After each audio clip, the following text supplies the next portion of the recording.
Bonjour à toutes et à tous, bienvenue dans cette édition spéciale consacrée à votre déclaration d'impôt. Vous le savez, chaque année, les experts comptables se mobilisent pour vous accompagner dans ce que certains considèrent comme un Everest à gravir, remplir sa feuille d'impôt.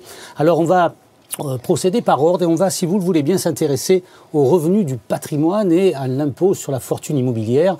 On aura l'occasion de revenir dans d'autres rendez-vous comme celui-ci sur d'autres sujets qui vous préoccupent. Vous nous avez adressé de très nombreuses questions et ce sont ces questions-là qui vont servir de base à cette petite demi-heure qu'on va passer ensemble, très concrète et très précise, d'autant que je suis accompagné de Laurent Benoudiz, qui est le président très respecté du Conseil régional Paris-Île-de-France et qui va nous éclairer. Certains pensent même qu'il va nous éblouir. En commençant peut-être par évoquer les grandes nouveautés cette année qu'il faudra respecter pour être dans les règles. Je ne vais pas vous surprendre, mais la nouveauté cette année, c'est évidemment la crise sanitaire, la crise du Covid-19. Et la principale conséquence en matière de revenus patrimoniaux, c'est la non-taxation des abandons de loyer. Alors ça peut paraître surprenant, puisque évidemment on se dit, mais si je n'encaisse pas de loyer, c'est normal que je ne paye pas d'impôt. C'est en règle générale pas aussi simple. Mais là maintenant, on a un dispositif spécifique qui permet de dire que si vous avez renoncé à des loyers parce que votre locataire ne pouvait pas les payer, eh bien vous ne serez pas imposé sur cette renonciation de loyer. Le deuxième avantage, c'est que si vous avez abandonné le loyer du mois de novembre, vous avez droit à un crédit d'impôt égal au montant de 50% du montant de loyer. Uniquement pour le mois de novembre. Et uniquement pour le mois de novembre. Autre nouveauté, elle concerne les locations réalisées à travers des plateformes, Airbnb, etc. Ouais, on en a de plus en plus, hein, évidemment. Et donc lorsqu'on loue à travers une plateforme, on reçoit maintenant désormais un courrier de la part de l'administration fiscale qui nous indique quels sont les revenus qui ont été déclarés par les plateformes. C'est qu'elles ont cette obligation, en fait, d'informer l'administration fiscale des revenus qu'elles ont perçus pour votre compte. Donc Airbnb, Booking, voilà, on peut les citer. Alors évidemment, c'est pas parce que c'est déclaré par les plateformes que vous pouvez ne pas vérifier et vous contenter de retenir uniquement ce montant déclaré. Il faut au contraire aller évidemment checker ce montant, le corriger s'il n'est pas complet, et s'il n'avez pas reçu d'informations, parce qu'ils n'ont peut-être pas réussi à vous identifier entre la plateforme, les impôts et vous-même, mais dans ce cas-là, il faut procéder à une déclaration de ces revenus que vous avez pu encaisser. Il faut jouer cette transparence-là, parce que les vérifications... Ils sont de plus en plus vigilants sur ce sujet. Bien évidemment. Alors, je le disais, des questions précises qui nous ont été adressées et que je vais vous retranscrire et vous essaierez d'y répondre de la façon la plus concise et précise possible. Alors, je les donne dans l'ordre qui m'a été proposé. Faut-il déclarer des dividendes perçus pour l'année 2020, même si l'entreprise a déclaré de son côté la flat tax de 30%? Et si oui, où est-ce que je dois cocher? Alors, évidemment, au moment où l'entreprise a payé vos dividendes, elle a procédé à une retenue à la source de 30%. Ces 30%, c'est 12,8% d'impôts et 17,2% de prélèvements sociaux. Donc, normalement, l'impôt est déjà payé. Mais vous devez quand même les déclarer sur votre déclaration d'impôt. Et donc, pour ça, il y a une case qui apparaît normalement pré-remplie.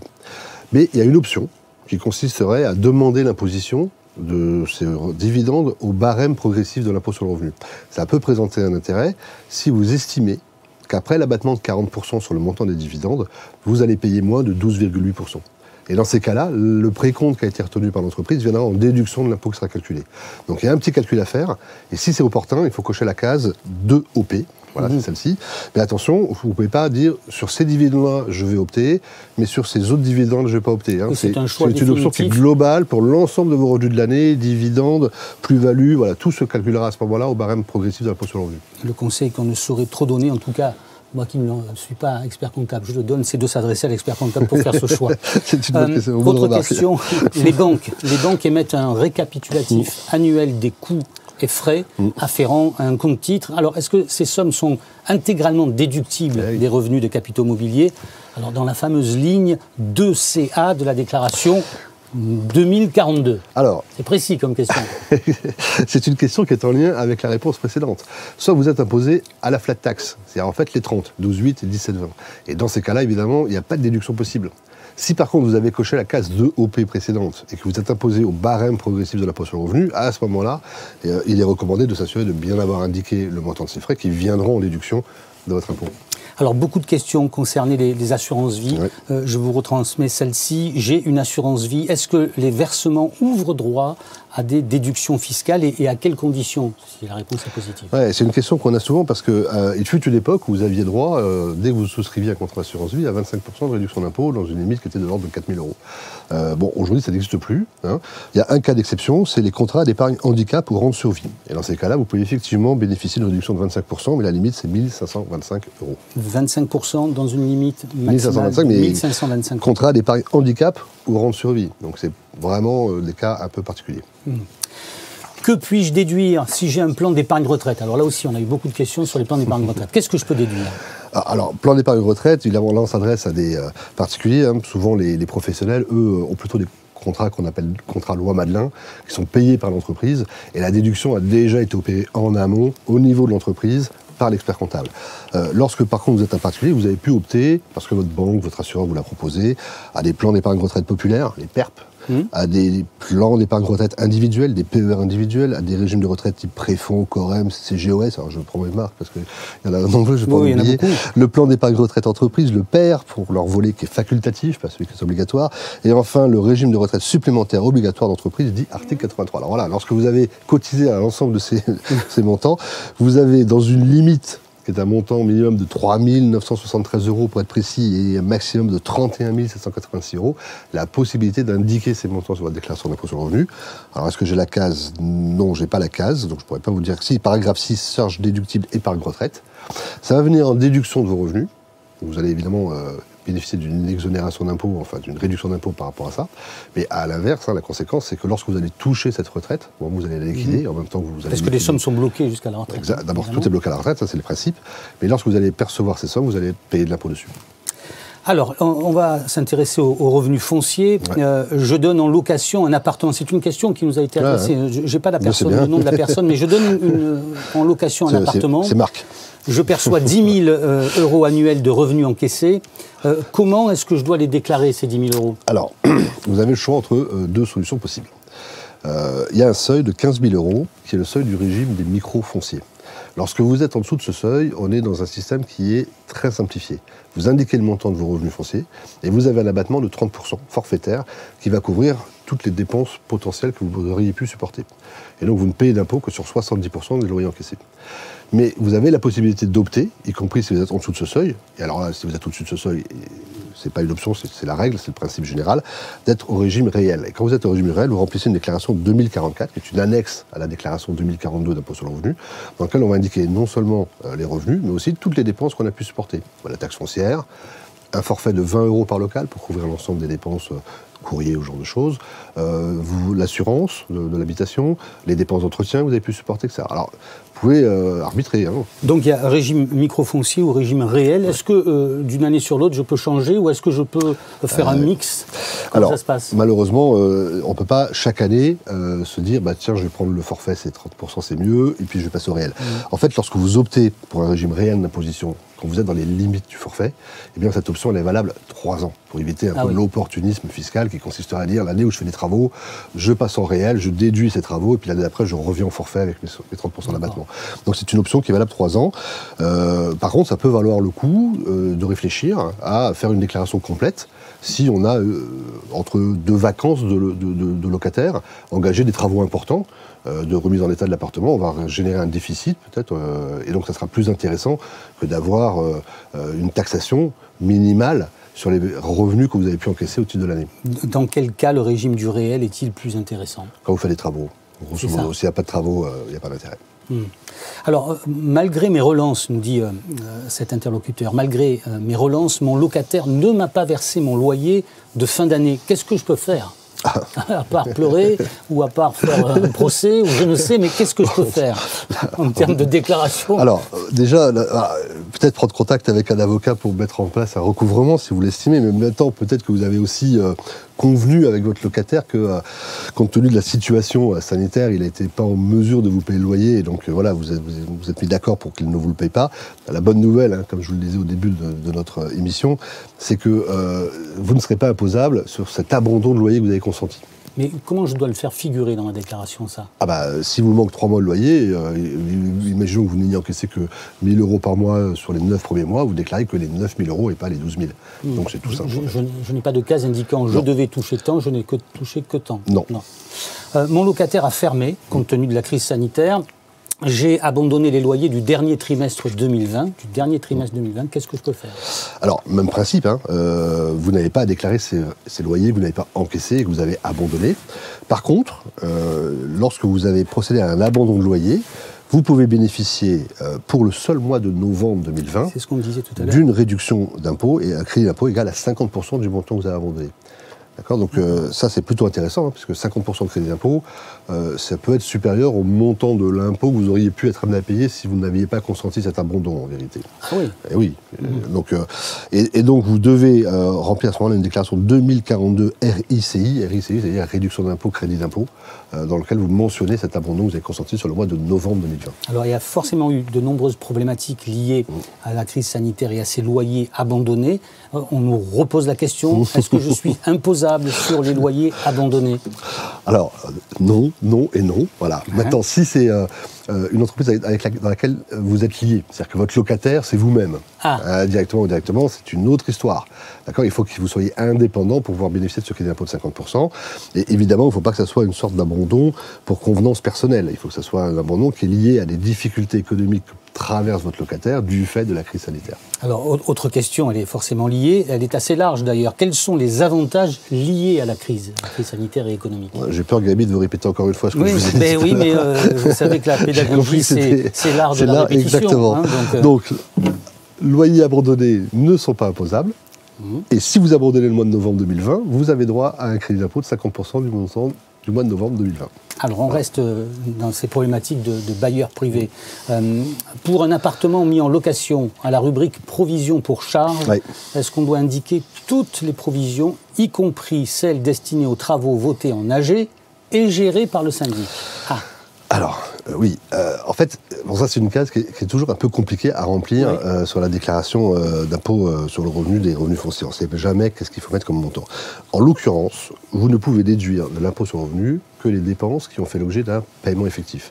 Donc si votre assemblée générale s'est réunie à décider et à voter des travaux, mais que ces travaux n'ont pas encore été enregistrés, dépensés, payés, eh bien ils ne sont pas déductibles. Par contre, évidemment, si ce sont des travaux qui ont été votés par l'Assemblée générale, par le syndic mis en œuvre au cours de l'année, ils ont été normalement imputés sur votre relevé de charge et vous pouvez évidemment les déduire puisque vous les avez payés. Les travaux ont été votés, la somme a été versée, mais les travaux n'ont pas été réalisés, la somme n'a pas été dépensée, je ne peux pas déclarer. Oui. Hein, ce qui compte, c'est le paiement. C'est le paiement. D'accord, vous faites un acompte pour des travaux de ravalement. Si vous avez décaissé 5 000 euros en acompte auprès du syndic pour pouvoir financer le travaux de ravalement, vous pouvez déduire ces 5 000 euros de votre impôt sur le revenu. Bien. Alors on a une question qui est très précise, mais que je vais poser dans le détail parce qu'elle recouvre pas mal de problématiques qui intéressent celles et ceux qui sont avec nous aujourd'hui. J'ai effectué des travaux. Et là, la liste est longue. Alors, mais je vais m'y coller. Plomberie sanitaire, motorisation, porte de garage, ponçage et teinte d'un escalier, remplacement d'un store Velux, retouche de peinture, changement de VMC, remplacement de chaudière, table de cuisson, clôture, jardin, entre autres, dans une maison d'habitation à usage locatif. Suite à un changement de locataire, est-ce que tous ces travaux que je viens d'énumérer sont déductibles des revenus fonciers ou pas? Alors, et quelle ligne 224 ou 229, me dit-on? Question précise. Donc, ligne 224. En fait, le principe, c'est qu'il y a 3 catégories de travaux. Il y a les dépenses d'entretien et de réparation. Voilà. Ensuite, vous avez les dépenses d'amélioration. Et enfin, vous avez les dépenses de reconstruction et d'agrandissement. Les dernières dépenses, reconstruction et agrandissement, ne sont jamais déductibles. Comme ça, c'est simple. Donc, si vous rajoutez une mezzanine, si vous agrandissez votre salon, ça ne marchera pas. Par contre, les dépenses d'entretien et de réparation sont toujours déductibles. Et les dépenses d'amélioration ne le sont que si le locataire, enfin, le bien que vous mettez en location est un local d'habitation. Donc, si vous avez comme client une société commerciale et vous lui louez un pas de porte, les dépenses d'amélioration ne seront pas déductibles. Par contre, entretien, réparation, pas de problème. Et là, tout ce que vous m'avez cité, plomberie, machin, etc., sont soit des dépenses d'entretien, soit des dépenses d'amélioration. Vous avez rajouté une salle de douche, vous avez rajouté une cuisine équipée, voilà, tout ça, c'est déductible. Donc évidemment, la condition, c'est que le bien soit loué à un tiers qui vous paye un loyer. Et dans ces cas-là, toutes ces dépenses que vous pouvez faire entre 2 vacances de locataire sont des dépenses d'entretien, de réparation et d'amélioration. Ligne 224. Ligne 224. Nous avons acheté notre immeuble en juillet 2020. Nous sommes en train de faire la rénovation des appartements. Actuellement, nous sommes sans revenus. Qu'est-ce qu'on peut déclarer réellement depuis l'achat jusqu'à maintenant, en sachant qu'on a fait faire une étude avec un architecte et qu'on a payé qu'une partie des travaux au fur et à mesure. Qu'est-ce que je peux déclarer là? C'est un sujet qui est assez fréquent. En fait, les gens imaginent qu'il faut déclarer les revenus fonciers, revenus que lorsqu'il y a des revenus perçus. Mais si vous avez engagé des dépenses d'entretien, de réparation, de remise en état, avant même de percevoir un premier loyer, vous pouvez faire une déclaration, et je vous conseille de le faire, de manière à déclarer ce déficit, puisqu'on a affaire à des dépenses qui sont des dépenses déductibles. Donc vous faites une déclaration, montant des revenus 0, montant des charges d'entretien, ligne 224. Même si l'appartement n'a pas encore été mis en location. Il faut avoir l'intention de le louer. Si c'est pas, si vous ne le louez pas à terme, ça n'a aucun sens. J'ai un appartement en location vide. Comment déclarer les déficits, travaux, intérêts, assurance? La question est de savoir pourquoi il est vide. Est-ce qu'il est vide parce que vous êtes à la recherche d'un locataire et vous avez engagé des démarches en ce sens, vous avez passé des annonces, vous l'avez mis en agence et que vous êtes en train de chercher un locataire. Et dans ces cas-là, évidemment, il n'y a pas de problème. Toutes les dépenses que vous faites en vue de trouver ce locataire ou de remettre en état cet appartement en vue de pouvoir le louer un peu mieux sont déductibles. Il faut justifier ces démarches-là. Voilà. Si par contre vous l'avez conservé vide par convenance personnelle, parce que vous en faites un pied-à-terre, alors là, vous ne pouvez rien déduire, évidemment, aucune dépense. Et est-ce qu'il faut remplir une déclaration de revenus fonciers, même si je n'ai pas perçu de loyer? Bien sûr, l'intérêt de remplir une déclaration de revenus fonciers est double. D'abord, les dépenses qui ont été faites en 2020 ne seront déductibles et prises en compte que pour l'impôt 2020. Vous ne pouvez pas les déduire en 2021. Donc si vous ne le faites pas, c'est perdu en 2021. Il faudra refaire une déclaration rectificative éventuellement.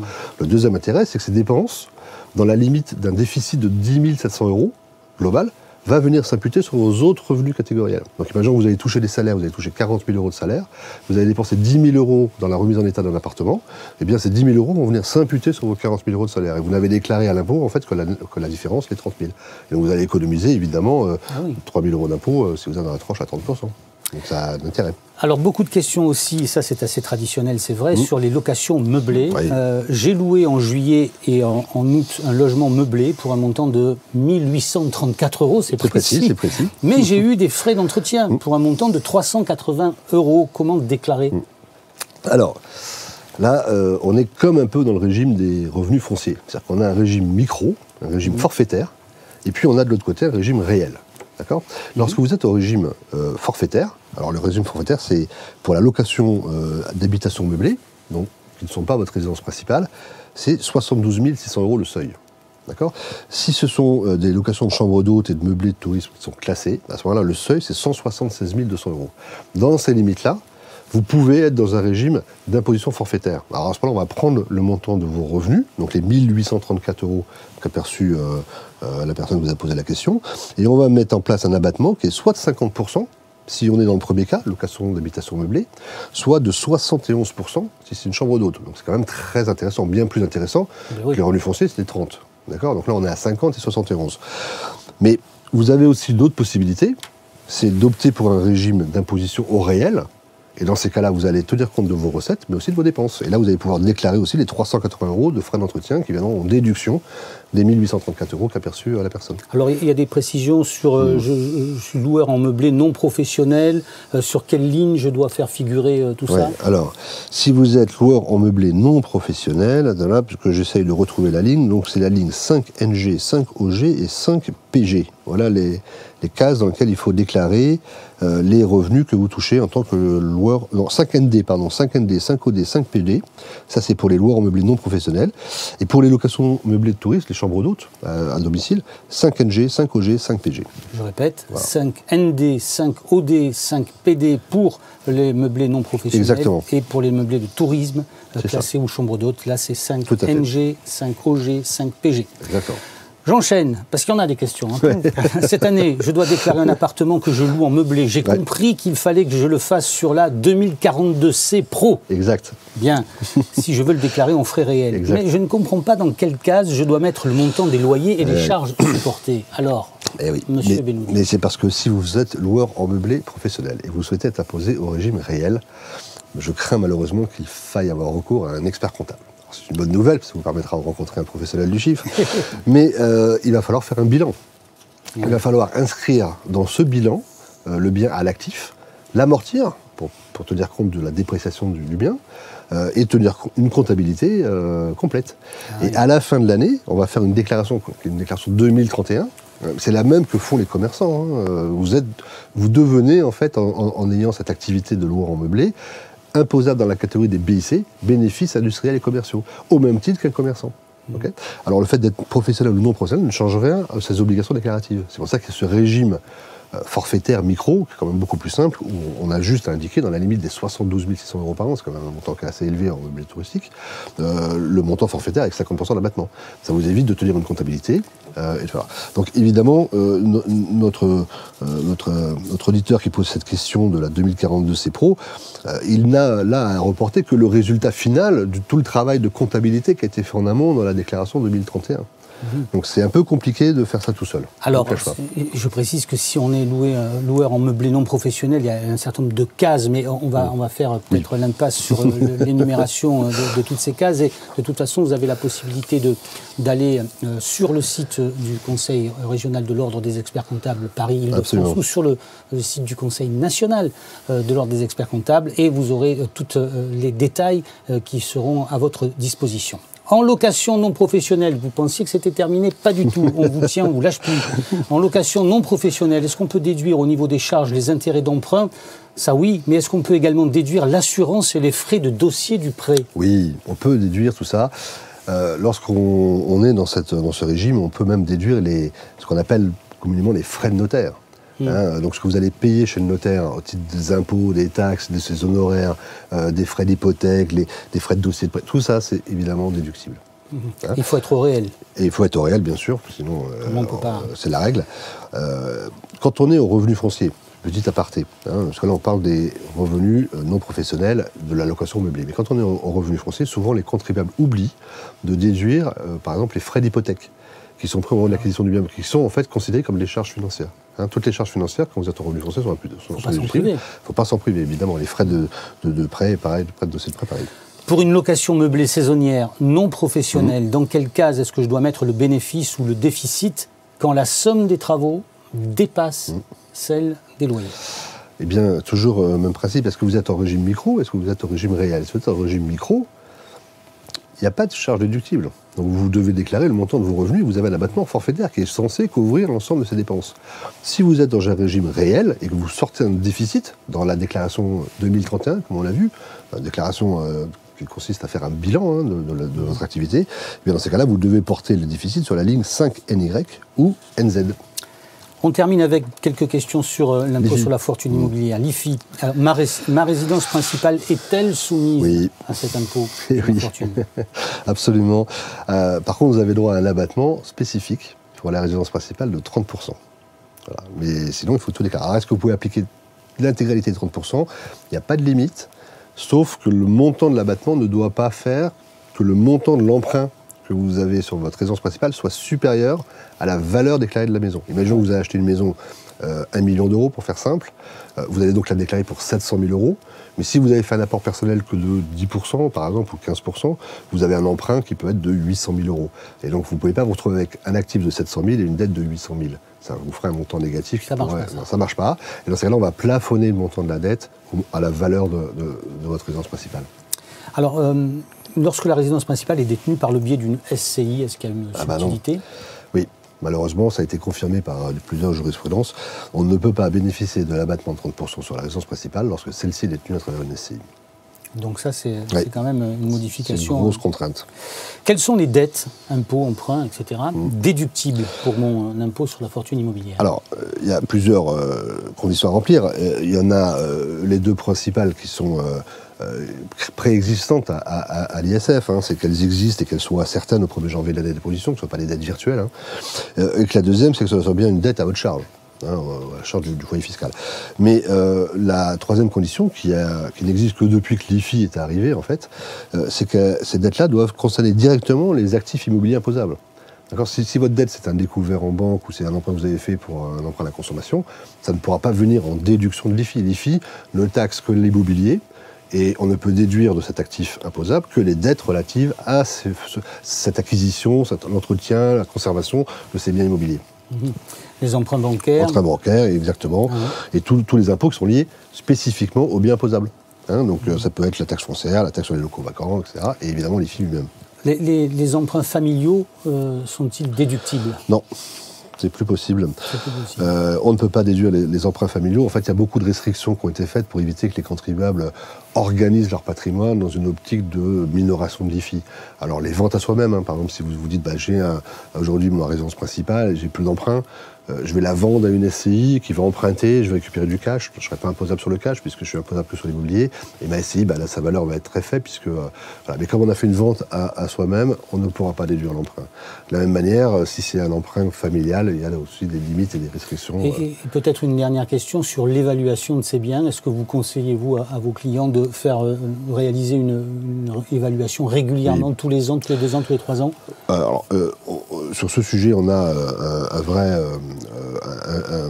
de plus en plus en fait, de contrôle de la part de l'administration fiscale qui se traduisent par des sanctions importantes. C'est un manquement délibéré, 40% de pénalité, plus des poursuites, parce que lorsque l'écart entre la valeur déclarée et la valeur réelle est trop important.